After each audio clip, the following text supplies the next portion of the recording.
Hi dear, this is Saidraj and you are watching Saidraj readers.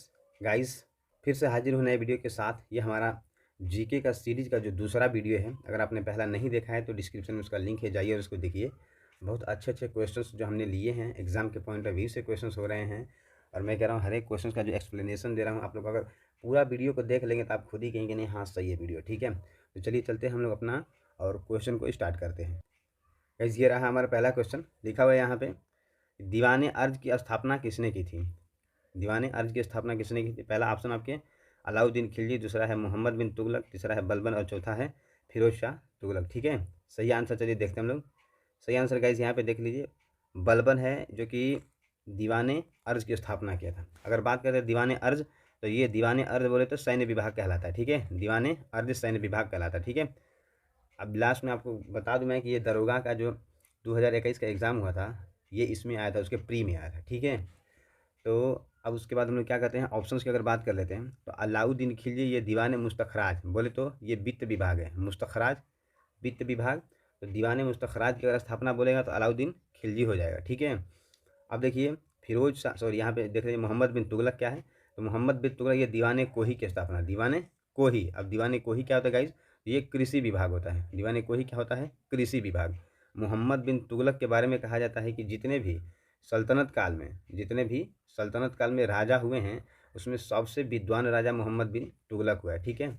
इसकी विद्वता के कारण इसको क्या कहेगा, रक्त पिपासु भी कहा जाता है इसको। यानी दूसरे पे ज़्यादा ये क्या करता था, हंसता था, इसीलिए कोई काम होता है इसमें। ज़िंदगी में क्या क्या था, दो काम ऐसा ज़िंदगी में किया था जो आज भी लोग सुनते हैं, हंसी आती है, ठीक है। मैं बता दूं सुनो आप लोग को, मोहम्मद बिन तुगलक के बारे में ये कहा जाता है कि इसने क्या किया था, कैसे अपनी राजधानी जो थी, जो दिल्ली सल्तनत की राजधानी हमेशा दिल्ली हुआ करती थी, ठीक है। इस दिल्ली को उठा के वो देवगिरी ले गया था, महाराष्ट्र में देवगिरी पड़ता है, वहीं पे अपनी राजधानी ले गया।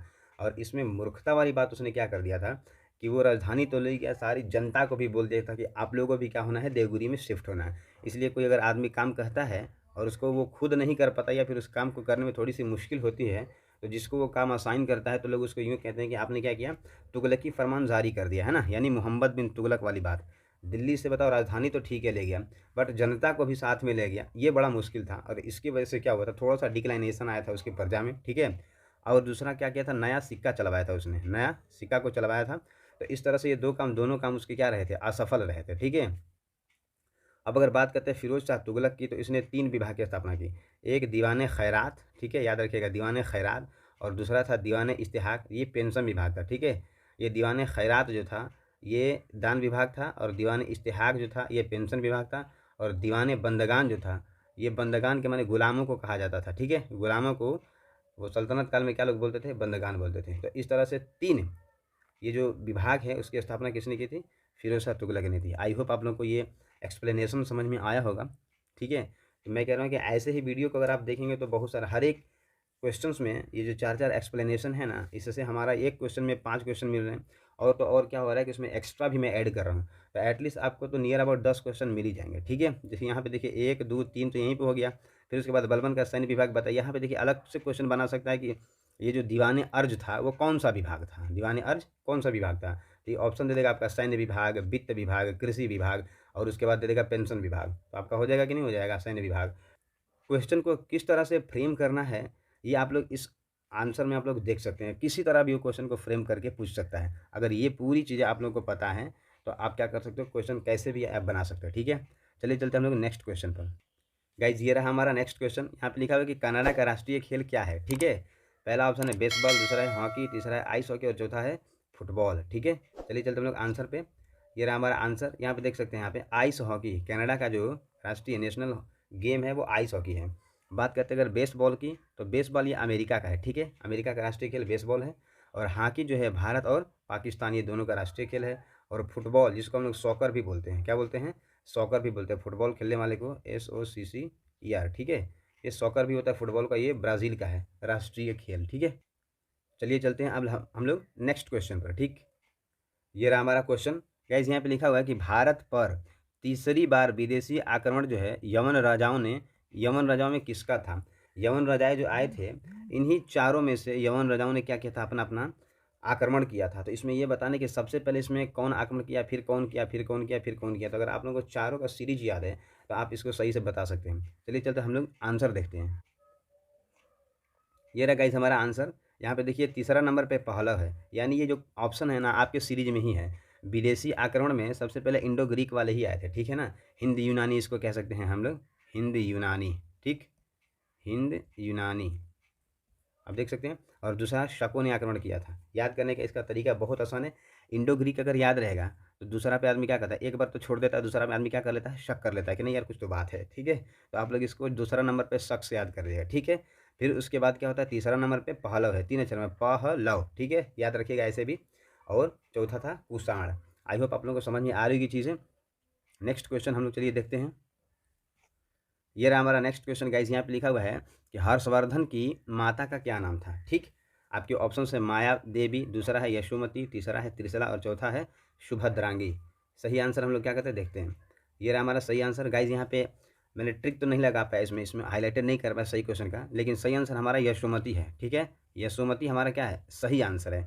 हर्षवर्धन जो था, हर्षवर्धन इसकी राजधानी कहाँ थी, कन्नौज थी, कन्नौज थी ना। ये हर्षवर्धन के बारे में थोड़ा सा मैं ऐड करना चाहता हूँ कि ये वर्धन वंश से संबंधित था। कौन से वंश से, वर्धन वंश से संबंधित था। और इसके पिताजी का नाम क्या था, प्रभाकर वर्धन था, प्रभाकर वर्धन गाइज। इसीलिए मैं क्या करता हूँ ना कि ऑलरेडी लिख देता हूँ कोई चीज़, ताकि हम लोग को लिखने में देर ना हो और हम लोग जल्दी जल्दी पढ़ते रहें। तो जो चीज़ें मिसिंग होती है फिर लिखना पड़ता है, इसलिए क्या होती है, देरी होती है।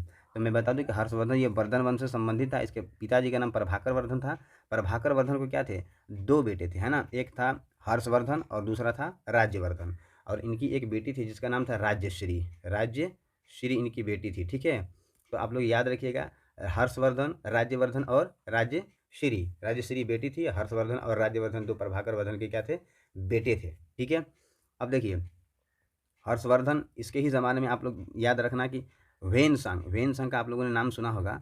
वेन सांग जो था वो चीनी यात्री था, इन्हीं के ज़माने में क्या किया था, वो आया था हर्षवर्धन के ज़माने में, ठीक है। और ये बौद्ध धर्म की शिक्षा दीक्षा के लिए हर्षवर्धन आए हुए थे और सारा कुछ यहाँ से लेकर गए अपने देश में। अब इनकी माता का नाम पूछा था तो यशोमती तो हो गया। बाकी जो देखिए यहाँ पे माया देवी है, तो वो किसका नाम था, बुद्ध जी की माता का नाम माया देवी था। और यहाँ पे मैंने यहीं पे लिख दिया पत्नी, यानी कि बुद्ध की पत्नी का नाम यशोधरा था, यशोधरा, याद रखिएगा, यशोधरा। और यहीं पे थोड़ा सा देखिए, ये जो त्रिशला है ना, ये महावीर की माता का नाम था। और महावीर की पत्नी का नाम देगा तो यहाँ पे यशोदा, देखिए यशोदा। और याद कैसे रहेगा, यशोदा यशोधरा। तो गाइस यहाँ पे देखिए बुद्ध है, ये बुद्ध, ये छोटा, ये बुद्ध जो है और महावीर, इन दोनों में देखेंगे तो महावीर वर्ड बड़ा है और बुद्ध छोटा है। और पत्नी में देखेंगे तो बुद्ध की जो पत्नी है इनका नाम यशोधरा, ये बड़ा है, और महावीर ये बड़ा वर्ड है, इसलिए इनकी पत्नी का नाम छोटा है, ठीक है। तो ऐसे आप लोग क्या करेंगे, याद रखेंगे। बुद्ध बोलेगा तो यशोधरा, और महावीर बोलेगा तो यशोदा, और मम्मी का नाम यानी कि माता जी का नाम बोलेगा तो ये माया देवी और त्रिशला। अब देखिए सुभद्रांगी किसका नाम था, तो अशोक के माता का नाम, राजा अशोक जो मौर्य काल का संबंधित हो ना, तो सुभद्रांगी इनके माता का नाम था। चलिए चलते हम लोग नेक्स्ट क्वेश्चन पे। गाइस ये रहा हमारा क्वेश्चन। लिखा हुआ यहाँ पे कि हवा द्वारा उड़ाकर लाई गई मिट्टी एवं बालू के कणों से निर्मित मैदान को क्या कहते हैं। मैदान कई तरह के बनते हैं। यहाँ पे देखिए ये चारों जो ऑप्शन है ना आपके मैदान के ही प्रकार है। जिस तरह से लोएस का मैदान, कास्ट का मैदान, संप्राय का मैदान और ग्लेशियल मैदान, ठीक है। तो ये चारों ऑप्शन में बताना कि जो हवा द्वारा मिट्टी लाई जाती है उस तरह जो बने मैदान को क्या कहते हैं, ठीक। सही आंसर देखते हैं हम लोग। यहाँ पे लिखा होगा इस सही आंसर, यहाँ पे लिखा है लोएस का मैदान। क्या है, लोएस का मैदान। सही आंसर तो लोएस का मैदान हो गया। अब देखिए ये कास्ट का मैदान जो होता है वो क्या होता है, तो चूना पत्थर द्वारा, वैसा मैदान जहाँ पे देखें तो सिर्फ चूना पत्थर दिखाई देगा, ठीक है। तो उस तरह के मैदान को हम लोग कास्ट का मैदान कहते हैं। ये क्वेश्चन में जरूर आया हुआ है कि कास्ट का मैदान जो होता है वो किस प्रकार के चट्टानों से बना होता है, तो चूना पत्थर के चट्टानों से, ठीक है। हवा द्वारा लाई गई मिट्टी से क्या बनता है, लोएस बनता है। चूना पत्थर से कास्ट बनता है। अब देखिए संप्राय का मैदान क्या है, ये नदियों के अपर्दन, ठीक है, नदियों के अपर्दन के फलस्वरूप, यानी कि नदियों का अपर्दन मतलब समझते हैं, यहाँ पे जैसे नदी बह रही है तो नदी अपने साथ ईंट पत्थर बालू कंकड़ ये सब क्या करती है, अपने साथ ले जाती है, ठीक। तो आप लोग को इसमें से दो टर्मिनोलॉजी में बता रहा हूँ, ठीक है। जैसे यहाँ पे नदी ईंट पत्थर बालू ये सब क्या करती है, इसको ले जाती है। तो जब इसको काटती है बालू को, ये सारा ईंट पत्थर कंकड़ बालू को काटती है नदियाँ, तो उसको हम लोग बोलते हैं अपर्दन। क्या बोलते हैं गाइस, अपर्दन बोलते हैं। और जब इसको ऐसे ऐसे करके ये ढोते हुए कहीं ले जाती है तो इसको हम लोग क्या बोलते हैं, परिवहन बोलते हैं उसको, परिवहन, ठीक है, वो परिवहन बोलते हैं।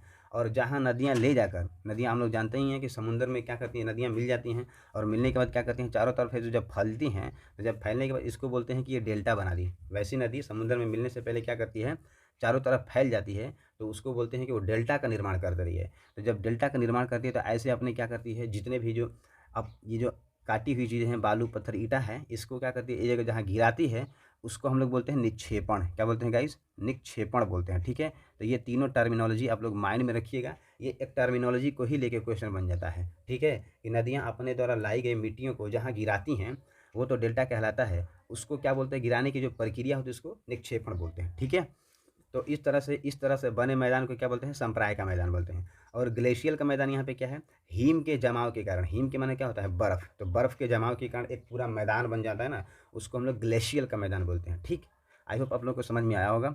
नेक्स्ट क्वेश्चन चलिए हम लोग देखते हैं। ये रहा हमारा नेक्स्ट क्वेश्चन गाइज। यहाँ पे देखिए, हाल और गुडाढ, गुडाढ लिखा हुआ है यहाँ पे, गुडाढ, मैं यहाँ पे फिर से लिख दे रहा हूँ, गुडाढ। ठीक है, इसके बारे में कह रहा है कि जो हाल और गुडाढ है वो किस वंश के प्रमुख साहित्यकार थे। ये दोनों साहित्यकार थे। तो आपके ऑप्शन है मौर्य वंश, गुप्त वंश, सातवाहन वंश और शक वंश। ठीक है गाइज, इसमें हम लोग बहुत एक्स्ट्रा पढ़ेंगे, बहुत कुछ एक्स्ट्रा पढ़ेंगे, गौर से बस देखते रहिए आप लोग। चलिए आंसर पहले देख लेते हैं हम लोग।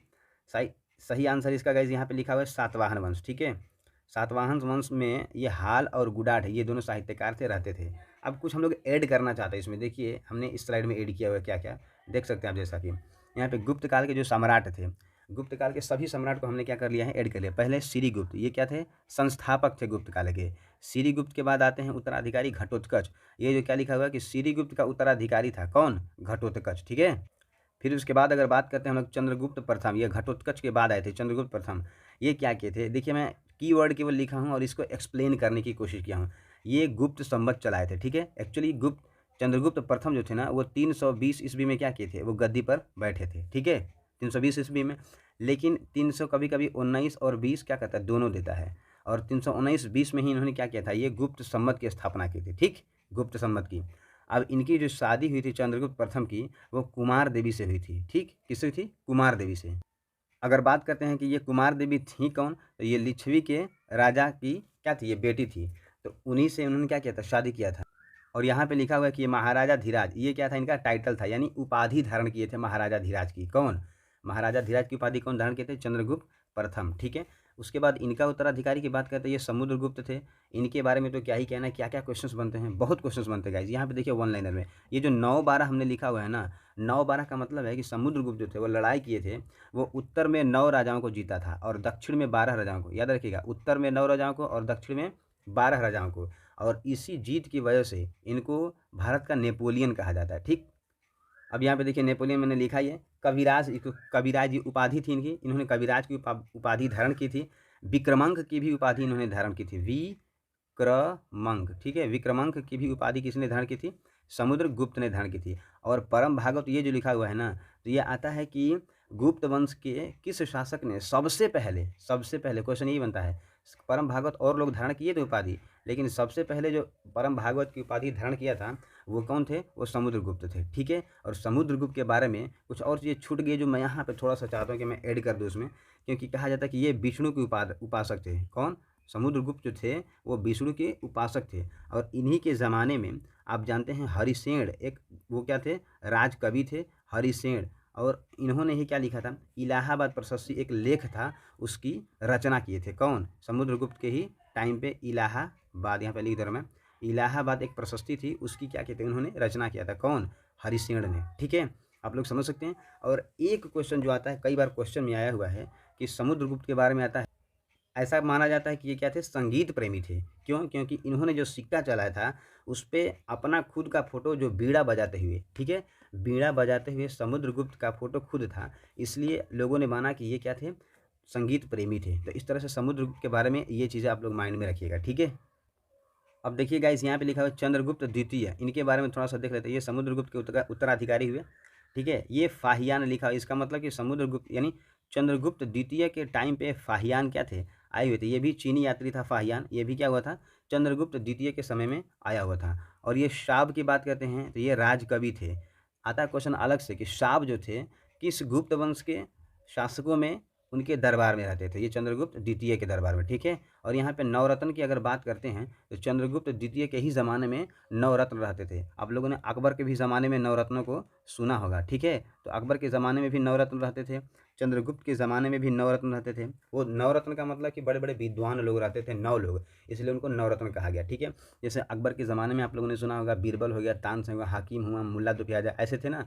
उसी तरह से ये चंद्रगुप्त द्वितीय के ज़माने में भी नवरत्न रहते थे। जैसे उनमें धन्वंतरी थे, छपड़क थे, अमर सिंह थे, ऐसे ना, इस तरह से करके एक आता है इंपॉर्टेंट वराह मिहिर, ठीक है। वराह मिहिर जो थे ना वो खगोल शास्त्री थे। वराह मिहिर मैं लिख दे रहा हूँ यहाँ पे थोड़ा सा प्लीज़, वराह मिहिर, ठीक है, ये वराह मिहिर, ठीक। तो ये सब किसके ज़माने में रहते थे? चंद्रगुप्त द्वितीय के ज़माने में रहते थे, ठीक है। आई होप आप लोगों को ये चीज़ें समझ में आ रही होंगी। आप लोग इसको लिखते रहिए, क्योंकि एक ही स्लाइड में मैंने सोचा कि इसको कवर कर दूं। तो अब कवर करने का मतलब कि हर चीज़ को क्या करना होता है, इरेज करना होता है, क्योंकि अलग से तो स्लाइड ले नहीं रहा मैं, ठीक है।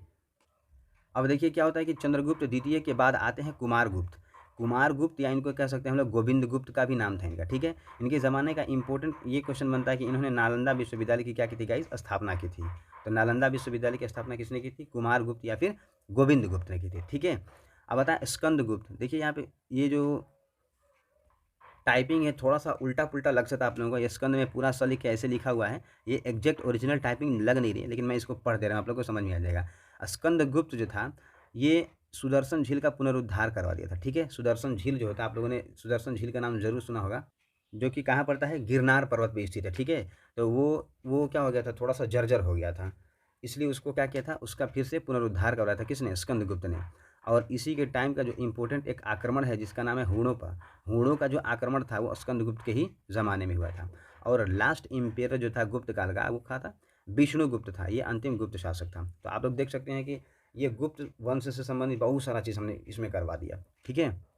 अब थोड़ा सा हम लोग नज़र डाल लेते हैं सातवाहन वंश पे गाइज। सातवाहन वंश में भी हम लोग थोड़ा सा हाईलाइटेड जो चीज़ें हैं उसको देख लेते हैं। ये सीमुक या फिर सुशर्मा जो था, इसकी हत्या करके क्या किया था? सीमुक जो था वो सुशर्मा जो है, ये सातवाहन वंश से पहले का जो शासन है, जैसे आप लोगों ने सुना होगा कण्व वंश का नाम जरूर सुना होगा आप लोगों ने, कण्व वंश, ठीक है। ये कण्व वंश का अंतिम जो शासक था वो सुशर्मा था, और इसी को मार के सीमुक ने क्या किया? सातवाहन वंश की स्थापना की और गद्दी पे बैठा, और उस टाइम पे जो अपनी राजधानी बनाया, प्रतिष्ठान बनाया। आज जो प्रतिष्ठान है वो महाराष्ट्र के औरंगाबाद ज़िले में है। कहाँ पड़ता है? औरंगाबाद ज़िले में एक प्रतिष्ठान पड़ता है, ठीक है। अब जो कि कहाँ है? गोदावरी नदी के किनारे। कहाँ है? गोदावरी नदी के किनारे। अब सिक्का की अगर बात करते हैं तो सातवाहन वंश में सबसे इम्पोर्टेंट जो था, इन्होंने सीसा का सिक्का चलवाया था गाइस। किसका? सीसा का सिक्का जो था ये बहुत ज़्यादा चलवाए थे, और इसके लिए ये जो सीसा लाते थे वो लोग रोम से लाते थे। कहाँ से लाते थे? रोम से सिक्का लाते थे, ठीक है। और बाकी चीज़ का सिक्का चला, जैसे चांदी का सिक्का चलवाया, तांबा का चलवाया, पोटन का चलवाया, कांसा का चलवाया, इसके सिक्के चलवाए। लेकिन सातवाहन में सबसे इम्पोर्टेंट जो सिक्का चलवाने की बात होती है तो शीशा का सिक्का। क्वेश्चन भी आता है, क्वेश्चन ये आता है कि शीशा का जो सिक्का है वो कौन से वंश के राजाओं ने चलवाया था? तो वो बेसिकली आप लोग कहेंगे सातवाहन वंश के। किसके? सातवाहन वंश के, ठीक है। अब देखिए दो यहाँ पे और हैं, इनके वंश की जो जानकारी है वो नाना घाट अभिलेख से मिलती है। यहाँ पे देख सकते हैं नाना घाट लिखा हो, ठीक है। तो नाना घाट अभिलेख से सातवाहन वंश के जानकारी मिलती है हम लोग को, ठीक। अब इनकी भाषा की बात करते हैं तो इनकी भाषा जो थी प्रकृति थी और लिपि ब्राह्मी थी। आई होप आप लोग को इतना सारा चीज़ एक स्लाइड में मिला और समझ में भी आया होगा। चलिए चलते हम लोग नेक्स्ट क्वेश्चन। ये रहा गाइस हमारा नेक्स्ट क्वेश्चन। यहाँ पे लिखा कि सच्ची भेंट एवं शिष्टाचार का जो उल्लेख है वो अशोक के किस अभिलेख में? यानी कि अशोक के 3 तरह के अभिलेख थे, जिसमें से एक था शिलालेख। क्या था गाइस? एक था शिलालेख, ठीक है, और एक था स्तंभ लेख। आप लोग को बता दूं मैं, शिलालेख, स्तंभ लेख, और एक था गुहा लेख। क्या था? एक था गुहा लेख, ठीक है। तो शिलालेख, स्तंभ लेख और गुहा लेख, ये 3 तरह के अशोक के क्या थे? अभिलेख थे। अशोक के बारे में आता है कि अभिलेखों का जो चर्चा है, या अभिलेख अभिलेख क्या थे? वो शिला के माने आता है पत्थर, ठीक है ना। तो पत्थरों पे कोई भी चीज़, कोई भी इन्फॉर्मेशन, कोई भी अच्छी अच्छी चीज़ें जहाँ लड़ाई करता था वहाँ ही कुछ ना कुछ गुदवा देता था, लिखवा देता था। तो वो शिलालेख पे कुछ लिखवा दिया। कुछ स्तंभ लेख की बात करें तो स्तंभ के माने क्या होता है गाइस? खंभा होता है, ठीक है। स्तंभ के माने खंभा, तो उस पर भी कुछ लिखवा दिया अपनी भाषा में, ठीक है। तो इस तरह से क्या करता था वो, ऐसे जहाँ गया तहाँ लिखवा के ऐसे ही पड़ा रहता था। तो इसके बारे में आता है कि इसकी खोज जो थी, इसकी खोज 1750 में पादरेटी पैंथेलर ने किया था। गाइस यहाँ पे मैं लिख देता हूँ इसको, इसकी जो खोज 1750 में, ठीक है, पादरेटी पैंथेलर। जैसा कि आप लोग देख सकते हैं यहाँ पे पादरेटी पैंथेलर ने क्या किया था? इनके शिलालेखों की क्या की थी? इसने खोज किया था। लेकिन खोज में ये पता चला इसमें 14 शिलालेख को खोजा था इन्होंने, ठीक है, लेकिन वो बढ़िया से पढ़ नहीं पाए और पढ़ने का जो हुनर जिसके पास आया वो 1837 में एक व्यक्ति थे जिनका नाम था जेम्स प्रिंसेप। क्या नाम था? जेम्स। मैं लिख दे रहा हूँ यहाँ पे, जेम्स प्रिंसेप। जेम्स प्रिंसेप ने क्या किया था, ये अशोक के जो शिलालेख हैं उसको पढ़ा था पहली बार, ठीक। अब अगर बात करते गाइस यहाँ पे हम लोग देखिए ऑप्शंस की बात कर लेते हैं हम लोग पहले, ठीक है। क्वेश्चन कहाँ था, कहाँ चला गया, लेकिन हम लोग को बहुत क्वेश्चन यहाँ पे मिला देखने को, ठीक है। जैसे यहाँ पे लिखा हुआ है ना कि सच्ची भेंट एवं शिष्टाचार का जो उल्लेख है अशोक के किस अभिलेख में है। आपके ऑप्शन है 7वां, 6वां, 9वां और 8वां। चलिए चलते हम लोग आंसर देख रहे थे पहले। ये गाइस रहा हमारा आंसर। यहाँ पे 9वीं में क्या है, सच्ची भेंट और शिष्टाचार, इसका जो उल्लेख है वो अशोक के 9वें अभिलेख में है, ठीक है, 9वें शिलालेख में, ठीक, 9वें शिलालेख में। और 7वां 8वां की बात करते थे, इसमें तीर्थ यात्रा की चर्चा है। क्या लिखा हुआ है? तीर्थ यात्रा की चर्चा है। 6वें में आत्मनियंत्रण की चर्चा है, 6वें में आत्मनियंत्रण की। और पहले में पशु बलि की निंदा है। पहले में क्या है? पशु बलि की निंदा, ठीक है। तो इस तरह से आप लोगों को ये क्वेश्चन और मिला इसमें। चलिए हम लोग चलते हैं नेक्स्ट क्वेश्चन पे। ये रहा हमारा क्वेश्चन गाइस। लिखा हुआ कि किस भाषा को 1967 में संविधान के 21वीं संशोधन के द्वारा 8वीं अनुसूची में जोड़ा गया।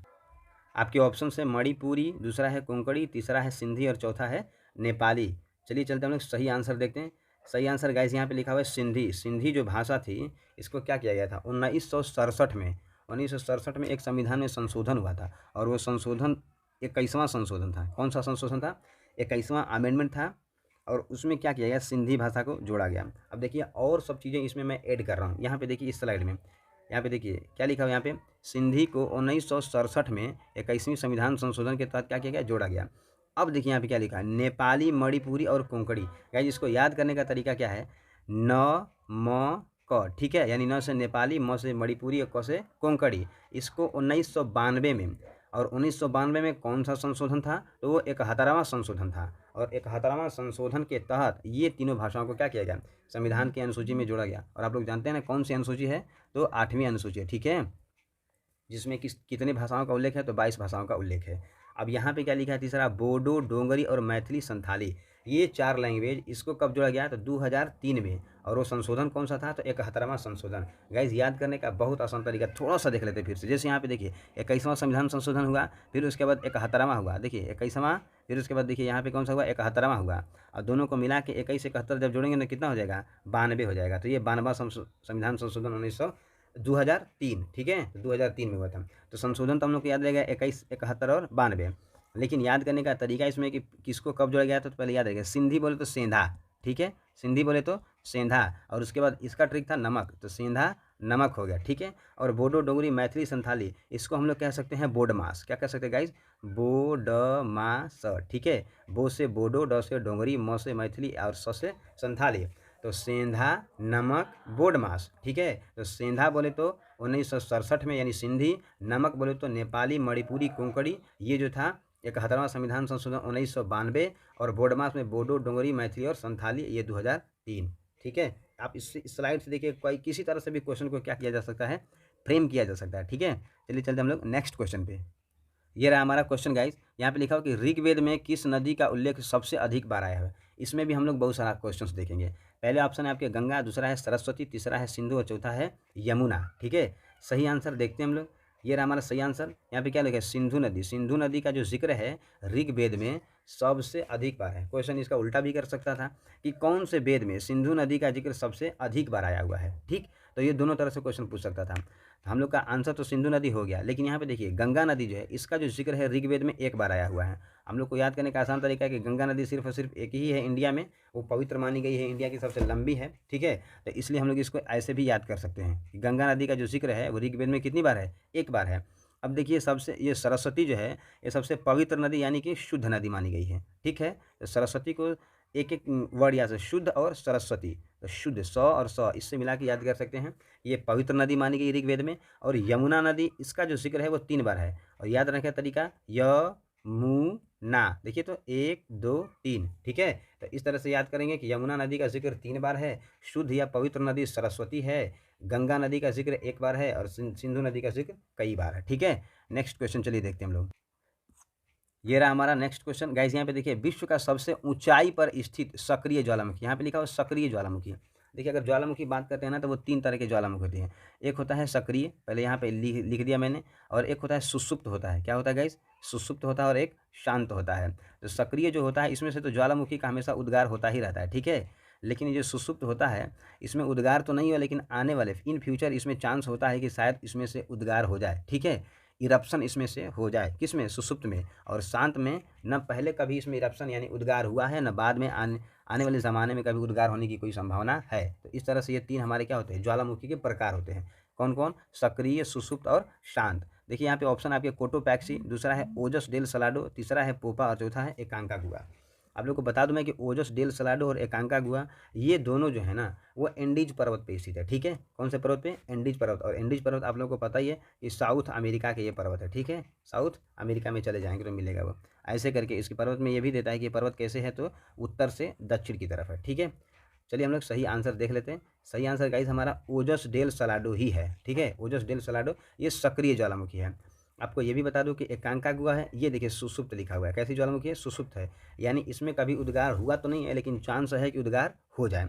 और देखिए पोपा ये म्यांमार में पड़ता है, ये भी ज्वालामुखी ही है, लेकिन ये शांत ज्वालामुखी है, कभी इसमें उद्गार हुआ नहीं है और नहीं इन फ्यूचर होगा भी, ठीक है। अब देखिए यहाँ पे क्या लिखा हुआ है कि विश्व का, थोड़ा सा मैंने ऐड कर दिया नोट में, विश्व का सबसे छोटा ज्वालामुखी क्या है? तो ये मैक्सिको में है और इसका नाम है क्यूस्कोमेट। मैं यहाँ पे अलग से लिख दूँ, क्यूस्कोमेट, ठीक है। ये क्यूस्कोमेट ये सबसे छोटा ज्वालामुखी है, ठीक है। और एक क्वेश्चन आता है वन लाइनर में कि विश्व का सबसे सक्रिय जो ज्वालामुखी है, ऊंचाई और निचाई वाली बात नहीं, केवल कह देगा सक्रिय ज्वालामुखी कौन है, तो वो गाइस है कीलायु, ठीक है। कौन सा ज्वालामुखी है? कीलायु ज्वालामुखी है, जो कि कहाँ है? हवाई द्वीप पर स्थित है। कहाँ? हवाई द्वीप पर स्थित है कीलायु ज्वालामुखी, ठीक है। आई होप समझ में आ रहा होगा आप लोगों को। नेक्स्ट क्वेश्चन देखते हैं हम लोग। ये रहा हमारा क्वेश्चन। क्या लिखा हुआ है कि ट्यूमर का जो इलाज है वो किसके समस्थानिक से संभव है, यानी कि किस तत्व के समस्थानिक से। जिस तरह आप लोगों ने सुना होगा CO60 यानी कि कोबाल्ट 60 जो होता है, इसके समस्थानिक से क्या होता है? कोबाल्ट के जो समस्थानिक होते हैं इससे क्या होता है, आप लोगों ने सुना होगा वो जो कैंसर होता है ना, कैंसर, वो कैंसर का इलाज पॉसिबल है कोबाल्ट के समस्थानिक से, ठीक है। उसी तरह से ट्यूमर जब हो जाता है आदमी को, तो वो किस तत्व के समस्थानिक से इसका इलाज संभव होता है? आपके ऑप्शन से सोडियम 24 से, आयरन 59 बोले तो लोहा, ठीक है ना, और पी बोले तो फास्फोरस 32 से, और यहाँ पे एस बोले तो यह आर्सेनिक है, आर्सेनिक 74 के समस्थानिक से। सही आंसर हम लोग चलिए चलते देख लेते हैं गाइज। इस सही आंसर की बात करें तो यहाँ पे देखिए आर्सेनिक 74 जो है इसके समस्थानिक से क्या होता है? ट्यूमर का इलाज क्या है? पॉसिबल है। बाकी अगर बात करते हैं सोडियम 24 के समस्थानिक की, तो सोडियम 24 का जो समस्थानिक होता है वो रक्त का थक्का बनने में क्या करता है? मदद करता है। तो रक्त के थक्का बनने में मदद करने में किस तत्व के समस्थानिक का इस्तेमाल होता है? तो सोडियम 24 का। अब देखिए आयरन 59 है, ये अनीमिया में, अनीमिया बोले तो क्या होता है? जब रक्त की आदमी को क्या हो जाती है? कमी हो जाती है बॉडी में, उसी को अनीमिया रोग बोलते हैं, ठीक है। अनीमिया या फिर एनीमिया भी कह सकते हैं इसको। तो लोहा की ही कमी से होता है, जिसको हम लोग रक्तताल्पता बोलते हैं, रक्तताल्पता, ठीक है, रक्तताल्पता बोलते हैं ना इसको। तो रक्तताल्पता हो गया। अब देखिए ये पी से फास्फोरस 32 जो है इससे ल्यूकीमिया रोग होता है। कौन सा रोग? ल्यूकीमिया।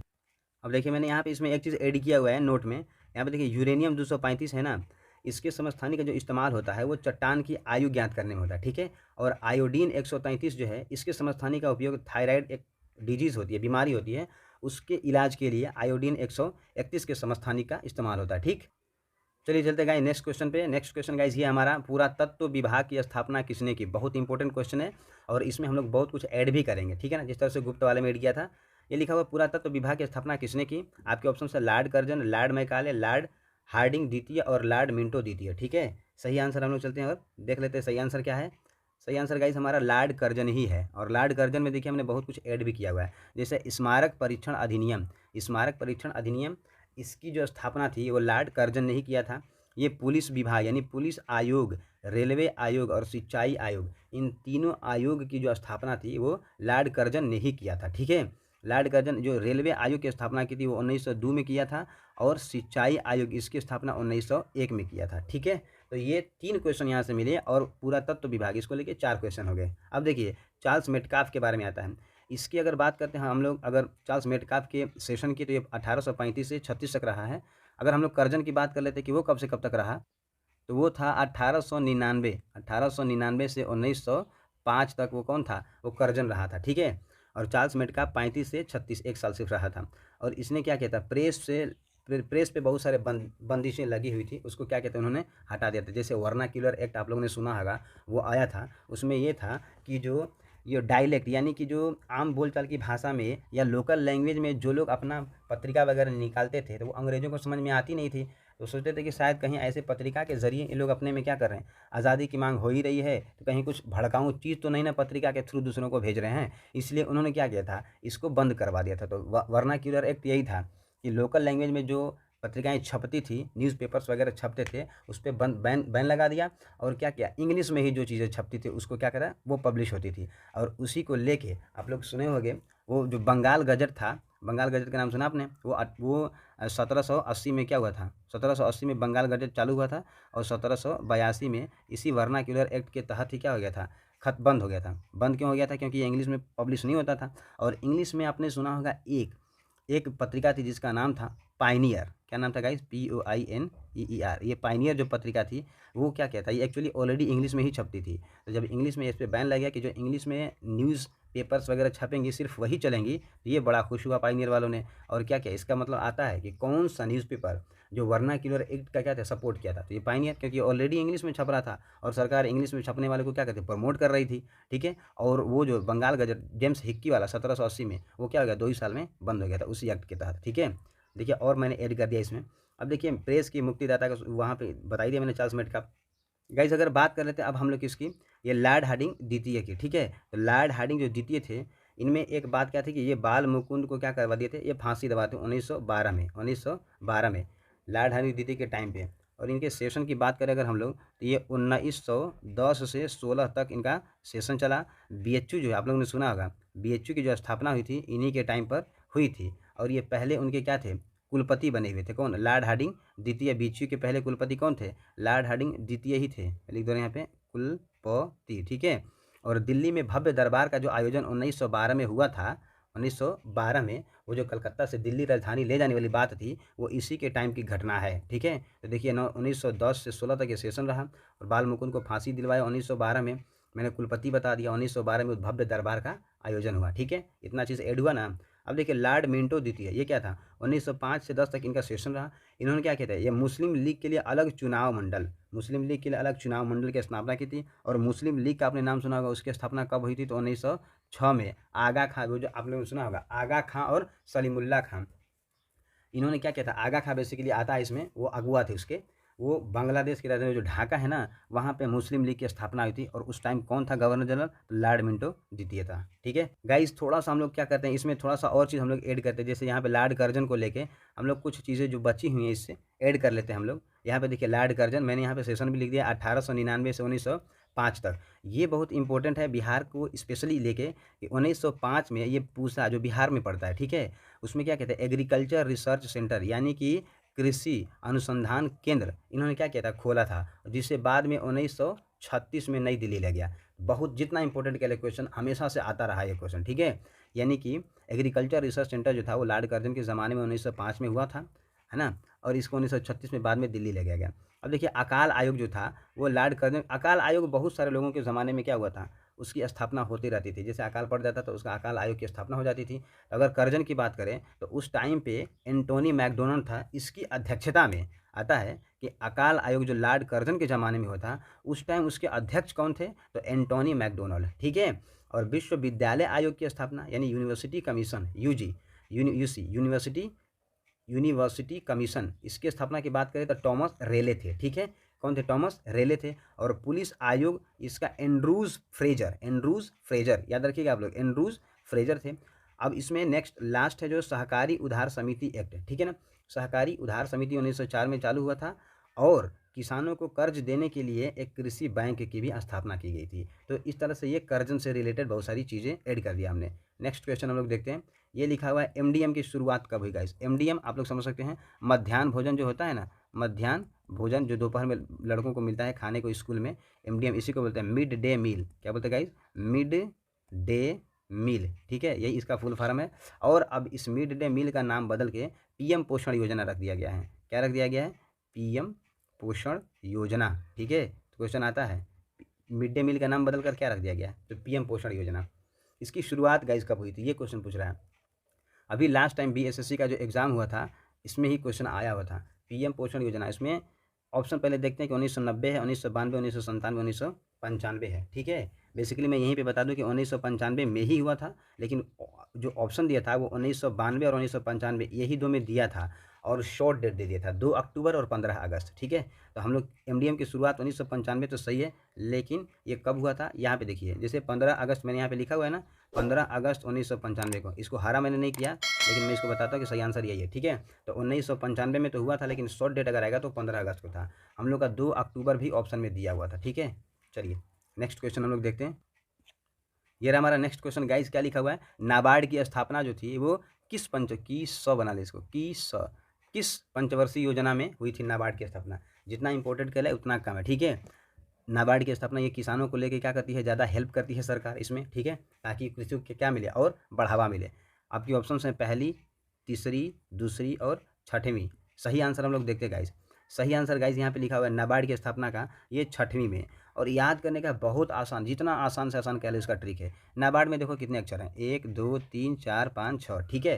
तो ये छठवीं जो थी, छठवीं पंचवर्षीय योजना में इसकी स्थापना हुई थी। अब देखिए यहाँ पे हम लोग एक्सप्लेनेशन की अगर बात करते हैं और बाकी जो ऑप्शंस की बात करते हैं, तो यहाँ पे यह पहली पंचवर्षीय योजना में क्या हुआ था गाइस, पहली पंचवर्षीय योजना तो उसमें भाखड़ा नांगल प्रोजेक्ट, ब्यास परियोजना और दामोदर परियोजना, इन तीनों परियोजनाओं की क्या हुई थी, स्थापना हुई थी पहली में। और पहली में कहा भी जाता है कि वो क्या था, कृषि को लेके ज़्यादा सजग थे, ठीक है। और पंचवर्षीय योजना की अगर बात करें तो वो 1951, ये पहली पंचवर्षीय योजना थी, 1951 से 56 तक, ठीक है। पंचवर्षीय योजना है तो 5 साल चलेगी, 5 ईयर प्लानिंग, ठीक है। तो पंचवर्षीय योजना पहली 1951 से 56 तक थी। और इसमें ये भी क्वेश्चन ऐड होता है कि ये कौन से मॉडल पे आधारित थी, तो हम लोग इसको नेक्स्ट स्लाइड में अभी देखेंगे, पहले ऑप्शन वाले देख लेते हैं। यहाँ पे देखिए कृषि पे पहले जोर दिया गया था, पहली पंचवर्षीय योजना में किस पे जोर दिया गया था, कृषि पर जोर दिया गया था, और दूसरी वाली में किस पे, उद्योग पे जोर दिया गया था। चलिए बाकी देख लेते हैं कि तीसरी में क्या खासियत थी गाइस। यहाँ पे लिखा हुआ बोकारो, ठीक है। तो Bokaro iron and steel company थी, ठीक है, जो कि आप लोग को झारखंड में पड़ेगा, कहाँ पड़ेगा, झारखंड में। इसकी स्थापना जो थी वो 1964 में हुई थी। और कौन सा देश इसको मिल के किया था, तो ये रूस के हेल्प से हुआ था, ठीक है। तो ये तीनों चीज़ याद रखिएगा, 1964 में बोकारो रूस के हेल्प से। और हरित क्रांति इसी टाइम पे चालू थी तीसरी पंचवर्षीय योजना में, 1966 से 67 के बीच में, ठीक।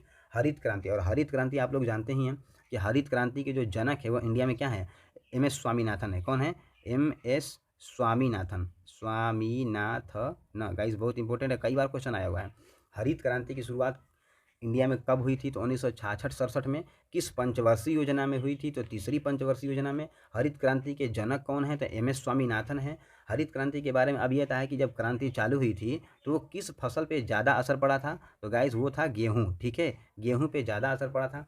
आता है कि कितना असर पड़ा था, तो 5 गुना असर पड़ा था गाइस, क्या, 5 गुना। अगर परसेंट में बात करते हैं तो हम लोग 500%, ठीक है। यानी कि गेहूँ जहाँ एक साल में 100 किलो होता था, वो हरित क्रांति आने के बाद 500 किलो गेहूँ होने लगा। देखिए मैंने कितना चीज़ ऐड किया इसमें, ठीक है। अब दूसरी जो पंचवर्षीय योजना थी वो किस पे, मैंने बताया ना कि दूसरी पंचवर्षीय योजना में उद्योग को ज़्यादा इंपॉर्टेंस दिया गया। तो उसमें दुर्गापुर, भिलाई और राउरकेला, ये तीन जो हैं स्टील प्लांट हैं, और इनकी क्या हुई थी, स्थापना हुई थी। तो दूसरी में दुर्गापुर, भिलाई और राउरकेला, इन तीनों स्टील प्लांट की क्या हुई थी, स्थापना हुई थी, ठीक है। अब देखिए कुछ ऐड करने की बात मैंने की थी, तो यहाँ पे देखिए यहाँ पे मैंने ऐड किया हुआ है पंचवर्षीय योजना के लोग बहुत इंपॉर्टेंट पॉइंट ऐड किया मैंने। पहली मैंने बताया 1951 से 56 तक तो चला ही चला था, लेकिन इसमें ऐड करने में मैंने क्या ऐड किया हुआ गाइस, ये ऐड किया है कि ये पहली जो हेरा डोमर एक मॉडल था, उन्हीं पे आधारित, वो व्यक्ति थे बेसिकली, और उन्हीं के मॉडल पे क्या था, पहली पंचवर्षीय योजना आधारित थी। और दूसरी पंचवर्षीय योजना पीसी महान लोबिस के मॉडल पे आधारित थी। मतलब क्वेश्चन इतनी बार आ चुका है ना, इतनी बार आ चुका है कि दूसरी पंचवर्षीय योजना और पहली पंचवर्षीय योजना, ये दोनों का क्वेश्चन है कि किस मॉडल पे आधारित थी। तो पहली हेरोड डोमर और दूसरी पीसी महान लोबिस, ठीक है, याद रहेगा आप लोगों को। अगर बात करते दूसरी की, तो पंचवर्षीय योजना देखिए यहाँ पे 1956 में चालू, 51 में चालू हुआ था, तो 5 साल चला, तो 56 तक चला। तो दूसरी कब चलेगा, 56 से ही चालू होगा और 61 तक चलेगा, ठीक है, यानी 5 साल ये भी चला। फिर आता है कि इसमें योजना अवकाश भी गाइज हुआ था। योजना अवकाश का मतलब कि वो जो 5 साल का नियम तो बन गया, लेकिन ऐसा नहीं है, कभी कभी क्या होता था कि देश में कुछ विपत्तियां आती रहती थी। जैसे 1962 का वार हुआ था, ठीक है, 1962 का जो चाइना वार हुआ था, इसमें क्या होता, देखिए 1961 के बाद, जो 61 से 1966 तक जो प्लान बना था वो तो 3 साल चला, 1961 से 66 तक जो प्लान बना था वो चला, ठीक है, वो तीसरी पंचवर्षीय योजना का था। लेकिन उसी बीच में ये सब लड़ाइयाँ हुई थी। तो इस चीज़ को, ऐसे-ऐसे चीज़ों को लेके कुछ अवकाश ग्रहण किए गए, ठीक है? उसी को बोलते हैं योजना अवकाश। तो पंचवर्षीय योजना को लेके योजना अवकाश इंडिया में कितनी बार आया? वो 3 बार आया। कितनी बार गाइस? 3 बार। पहली आया था 1966 से 69 तक, यानी 3 साल तक रहा, ठीक है? पहला जो अवकाश था वो 1966 से 69, वो 3 साल। और दूसरा जो अवकाश था वो 1978 से 80 तक है। ये क्या ही इम्पोर्ट कहना है इसको, मतलब आप इसको हम लोग क्या बोलते हैं? रोलिंग प्लान बोलते हैं। क्या बोलते हैं गाइस? रोलिंग प्लान बोलते हैं। वो मोरारजी देसाई के ज़माने में ये रोलिंग प्लान आई थी, यानी कि भारतीय जनता पार्टी, यूँ कह सकते हैं आप लोग, जनता दल, अभी जनता दल था, यहाँ पे मैंने लिखा भी होगा जनता पार्टी, सॉरी यहाँ पे देखिए जनता पार्टी मैंने लिखा भी है। तो मोरारजी देसाई का ज़माना था और उसको रोलिंग प्लान लाए थे। रोलिंग प्लान की अगर बात करते हैं तो ये गुन्नार मिडल एक व्यक्ति थे। इन्होंने अपनी एक बुक, एशियन ड्रामा उनका था, और उसी में रोलिंग प्लान की क्या किए थे? ये चर्चा किए थे। रोलिंग प्लान की ये चर्चा किए थे। तो आता है क्वेश्चन, गुन्नार मिडल की कौन सी बुक थी? Asian drama. और रोलिंग प्लान की चर्चा उन्हीं के बुक में थी, एशियन ड्रामा यहाँ पे लिखा मैंने। लेकिन भारत में इसे लाने का जो श्रेय है, वो गुन्नार मिडल तो विदेशी थे, लेकिन भारत में इसको लाने का श्रेय किसको जाता है? वो जनता पार्टी और डी टी लकड़वाला एक समिति थी, और इन्हीं को क्या कहता है? ये जाता है। और तीसरी अगर बात करते हैं योजना आयोग, तो 90 से 92 था, 1990 से 92, ठीक है।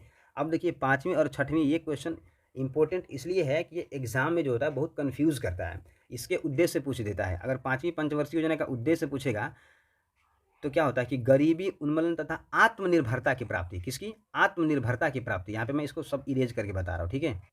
अब देखिए क्या लिखा हुआ है, 5वीं पंचवर्षीय योजना का उद्देश्य क्या था? तो गरीबी उन्मूलन तथा आत्मनिर्भरता की प्राप्ति थी। और 6वीं पंचवर्षीय योजना का उद्देश्य क्या था? तो गरीबी उन्मूलन और रोजगार में वृद्धि। याद रखिएगा, गरीबी उन्मूलन दोनों में था।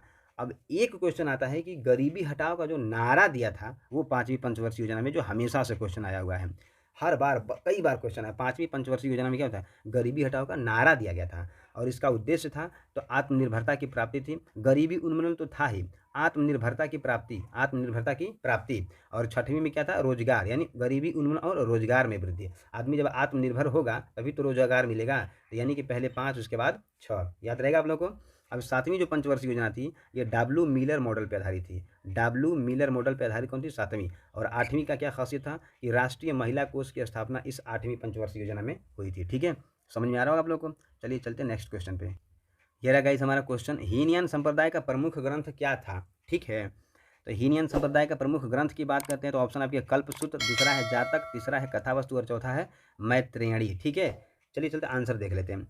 ये रहा गाइस हमारा आंसर। ये कथावस्तु जो लिखा हुआ है ना, ये हीनयान संप्रदाय, हीनयान क्या था? हीनयान, और एक था महायान। ये दोनों ये किस संप्रदाय या किस धर्म के दोनों पार्ट थे? तो वो थे बुद्ध धर्म के। किसके?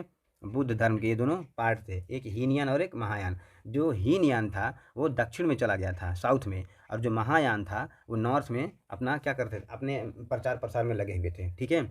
अब देखिए कल्पसूत्र लिखा हुआ है, इसमें क्या था? जैन धर्म का प्रारंभिक इतिहास जो है वो कल्पसूत्र से ही मिलता है। जैन धर्म का प्रारंभिक इतिहास किससे मिलता है? कल्पसूत्र से मिलता है। और जातक, ये बुद्ध के पुनर्जन्म की इसमें कहानियाँ हैं। और मैत्रेयणी संहिता, ये क्या था गाइस? इसमें क्या किया गया है कि स्त्री की सर्वाधिक गिरी हुई स्थिति, यानी कि पुरुष का तीसरा दोष बताया गया है। जैसे जुआ, शराब, पुरुष खेलता है ना, एक जुआ भी खेलता है, जुआ, फिर दूसरा शराब भी पीता है। तो ये 2 बुराइयां आदमी के अंदर हो गई ना, जुआ खेलना, शराब पीना। और स्त्री इसको पुरुष की तीसरी गलती बताया गया, तीसरा दोष बताया गया है, ठीक है, इसमें मैत्रेयणी संहिता में। नेक्स्ट क्वेश्चन चलते हैं हम लोग। ये रहा हमारा नेक्स्ट क्वेश्चन। यहाँ पे लिखा हुआ बजाज सागर बांध किस नदी पर? इसमें भी बहुत सारे अच्छे अच्छे क्वेश्चंस मिलेंगे। देखिए यहाँ पे क्या लिखा हुआ है, माही नदी, कृष्णा नदी, सतलज नदी और चिनाब नदी, किस पे बजाज सागर है? ठीक है, सही आंसर गाइज यहाँ पे माही नदी है। हम लोग और एक्सप्लेनेशन इसका देख लेते हैं। यहाँ पे देखिए माही नदी तो सही है। माही नदी निकलती कहाँ से? तो मेहद झील से निकलती है। कहाँ से निकलती है? मेहद झील। और मेहद झील है कहाँ? तो एमपी का एक धार जिला है, ठीक है, एमपी का धार जिला है, वहीं से मेहद झील निकलती है। और मैंने इसमें क्या ऐड किया हुआ है, जैसे कृष्णा नदी से क्या ऐड किया मैंने, इस पे जो परियोजना है यानी बांध है वो नागार्जुन सागर है, ठीक है। और ऊपरी कृष्णा परियोजना, ये 2 परियोजनाएं हैं किस नदी पे हैं? कृष्णा नदी पे हैं। अब सतलज की बात अगर कर लेते हैं हम लोग, तो सतलज पे भाखड़ा नांगल परियोजना है, कोल डैम है, नाफ्ता झाकरी है, और इंदिरा गांधी नहर है, सरहिंद नहर है। ये 5 चीज़ें सतलज नदी पे हैं, ठीक है, याद रहेगा आप लोग को। और चिनाब नदी पे तो बगलिहार परियोजना है ही है, ठीक है। गाइज कृष्णा नदी को लेके हमने कुछ और इसमें क्या किया हुआ है, ऐड किया हुआ है, जो कि आप लोग यहाँ पे देख सकते हैं। कृष्णा नदी है ना, ये इस कृष्णा नदी को लेके हमने ये स्लाइड में ऐड किया है। देखिए यहाँ पे, जैसे यहाँ पे लिखा ना कृष्णा नदी, तो कृष्णा नदी क्या लिखा है, ये पश्चिमी घाट के महाबलेश्वर से इसका क्या होता है, उद्गम होता है, वहीं से निकलती है। पश्चिमी घाट और पूर्वी घाट दो घाटें हैं ना। अब देखिए इसकी सहायक नदियों की बात करते हैं तो भीमा, फिर तुंगभद्रा, फिर मूसी। मूसी आप लोग को आता है कि हैदराबाद ये किस नदी के किनारे बसा हुआ है, तो इसी मूसी नदी के किनारे बसा हुआ है। फिर आता है अमरावती, जो आंध्र प्रदेश की राजधानी है अमरावती। अब इसका आंध्र प्रदेश की राजधानी को चेंज भी करने वाले हैं लोग, आंध्र प्रदेश की राजधानी को क्या करने वाले हैं, विशाखापट्टनम करने वाले हैं। ठीक है, जब होगा तब होगा। ये अमरावती नदी भी है, जो किसकी सहायक नदी है, कृष्णा नदी की। फिर उसके बाद आता है कोयना नदी, फिर पंचगंगा और दूधगंगा। ठीक है, पंचगंगा और दूधगंगा। फिर घाट प्रभा और माल प्रभा, ये इसकी सहायक नदियाँ हैं कृष्णा की। सहायक नदियाँ तो आप लोग समझते हैं कि जैसे एक मेन नदी जा रही है तो अगल बगल से जो नदियाँ आके उसमें मिल जाती हैं उसको बोलते हैं सहायक नदियाँ, जो अगल बगल से मिलती हैं। ठीक है, अब देखिए इसमें नोट मैंने अलग से ऐड कर दिया कुछ, ये स्लाइड खाली था सोचा भर दें। तो यहाँ पे क्या लिखे, सबसे ऊंचा ज्वार भाटा जो है वो कनाडा में आता है। ठीक है, जो फंडी की खाड़ी में आता है। कौन सी खाड़ी में, फंडी की खाड़ी में सबसे ऊंचा ज्वार भाटा आता है। ये इसलिए ऐड कर देगा इसकी, देखो कोई भी चीज़ है इसको जितना ही हम लोग जी के जीएस पढ़ेंगे ना वो हमारे लिए उतना ही बेनिफिशियरी होगा। लोग कहते हैं कैसे याद होगा, इतना है इतना है, भाई रोज़ रोज़ इसको पढ़ेंगे तब तो। ठीक है, आई होप आप लोगों को ये सारा जो चीज़ है वो समझ में आ रहा होगा। फिर हम लोग देख लेते हैं नेक्स्ट क्वेश्चन। ये रहा हमारा क्वेश्चन गाइस, क्या लिखा हुआ है कि किसे किसानों का देश कहा जाता है। पहला ऑप्शन आपके भारत, दूसरा है फ्रांस, तीसरा है इटली और चौथा है इंग्लैंड। किसानों का देश, यहाँ पे सही आंसर की बात करते हैं अगर हम लोग, तो सही आंसर हमारा फ्रांस है। फ्रांस को सूरा और सुंदरियों का भी देश कहा जाता है, सूरा और सुंदरियों का देश। अब इसमें कुछ ऐड मैं इसमें करूँगा नहीं, ठीक है, क्योंकि वीडियो लेंदी हो गया है। 2-3 क्वेश्चन और देख लेते हैं हम लोग। यहाँ पे देखिए क्वेश्चन क्या कह रहा है गाइज, यहाँ पे कह रहा है कि दीर्घ रेडियो तरंगे, दीर्घ रेडियो जो तरंगे हैं वो कहाँ से परावर्तित होते हैं। आपके ऑप्शन है E1 लेयर से, E2 लेयर से, F2 लेयर से और D लेयर से। सही आंसर हम लोग डायरेक्टली देख लेते हैं गाइज। सही आंसर गाइज यहाँ पे है कि D लेयर से रेडियो, दीर्घ रेडियो तरंगे क्या होती हैं, परावर्तित हो जाती हैं।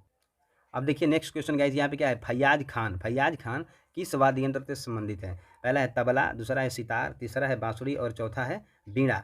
सही आंसर देख लेते हैं। सही आंसर गाइज यहाँ पे है तबला से फैयाज खान क्या थे, संबंधित थे। ठीक है, नेक्स्ट क्वेश्चन गाइज यहाँ पे है रैली। रैली ये वर्ड है, ये गेम की एक टर्मिनोलॉजी है, तो वो बताना है कि किस गेम की टर्मिनोलॉजी है, किस गेम का शब्दावली है। जैसे हुक आता है, हुक कर दिया है, पुश कर दिया है, ऐसे जैसे क्रिकेट में होता है ना, नो बॉल वाइड बॉल, उसी तरह से गेम की जो शब्दावली होती है। जैसे आप लोग LOVE लव सुना होगा, लव कभी आता है कि लव जो है वो किस खेल की शब्दावली है, तो गाइज वो टेबल टेनिस की शब्दावली है लव। ठीक है ना, यानी कि लव वो पॉइंट पे होता है जब एक टीम से, यहाँ पे मतलब मैं बना देता हूँ, एक टीम और दूसरी टीम, एक टीम का स्कोर 0 है और बाकी दूसरी टीम का स्कोर कुछ भी हो सकता है, 1 2 3 4। ठीक है ना, तो ये 0 स्कोर वाला जो टीम होता है इसको लव बोलते हैं। ठीक है, तो लव अगर मतलब इधर 3 है तो यहाँ पे क्या कहेगा, इधर 2 है तो कहेगा 2 3 का मुकाबला चल रहा है, और 0 है तो क्या कहेगा, लव और 2 का मुकाबला चल रहा है। तो लव जो होता है वो वही पॉइंट होता है। तो बेस आता भी है कि टेबल टेनिस से किससे संबंधित है, तो टेबल टेनिस से। इसमें बताइए कि रैली शब्द जो है किससे संबंधित है। आपके option football, table tennis, volleyball और लॉन टेनिस हैं। ठीक है, सही आंसर देखिए यहाँ पे क्या लिखा हुआ, टेबल टेनिस। इसका भी सही आंसर टेबल टेनिस ही है, जो रैली वर्ड है वो टेबल टेनिस से संबंधित है। ठीक, अब गाइस क्वेश्चन ये है कि तैराकी की जो जलाशय है इसमें पानी की गहराई कितनी होती है। स्विमिंग वाला जो स्विमिंग पूल होता है उसमें कितना अंदर तक पानी होता है। पहला है 7 मीटर, दूसरा है 8 मीटर, तीसरा है 9 मीटर, चौथा है 10 मीटर। तैराकी की अगर हम बात करते हैं तो इसमें एक टर्मिनोलॉजी आती है बटरफ्लाई। क्या होती है गाइस, बटरफ्लाई। ये जो वर्ड है, ये टर्मिनोलॉजी, शब्दावली है, वो किस गेम से रिलेट करती है, वो तैराकी से ही रिलेट करती है। ठीक है, इसको दिमाग में रखिएगा आप लोग। चलिए इसका सही आंसर देख लेते हैं हम लोग। सही आंसर इसका क्या है, 9 मीटर। तैराकी जो है उसकी जलाशय की जो गहराई होती है वो 9 मीटर होती है। ठीक, अब क्वेश्चन है कि भारतीय मौसम वेधशाला कहाँ स्थित है। ठीक है, भारतीय मौसम वेधशाला आपके ऑप्शन से दिल्ली, मुंबई, पुणे और जलाहली। ठीक है, सही आंसर देख लेते हैं गाइस। सही आंसर यहाँ पे क्या लिखा हुआ है, पुणे में भारतीय मौसम वेधशाला। अगर वेधशाला लगा दिया तो ये पुणे लगाएंगे, और भारतीय मौसम विभाग अगर कह देगा उसके उसका जो सेंटर कहाँ है तो वो कहाँ है गाइस, वो दिल्ली में है, यानी कि दिल्ली में है। ठीक है, और वेधशाला अगर इसमें लगा देगा तो वो कहाँ हो जाएगा, पुणे में हो जाएगा। अब आज का हमारा लास्ट क्वेश्चन यहाँ पे लिखा हुआ कि शंकुधारी वृक्ष जो होते हैं वो किस प्रकार के वन में पाए जाते हैं। पहला ऑप्शन है टैगा वन, दूसरा है टुंड्रा वन, तीसरा है पर्वतीय वन और चौथा है विषुवतीय रेखीय वन। ठीक है, सही आंसर देख लेते हैं गाइज। सही आंसर हमारा पर्वतीय वन है। ठीक है, इस तरह से हमारा सेशन कंप्लीट होता है। मिलते हैं नेक्स्ट वीडियो में। Till then take care and bye bye.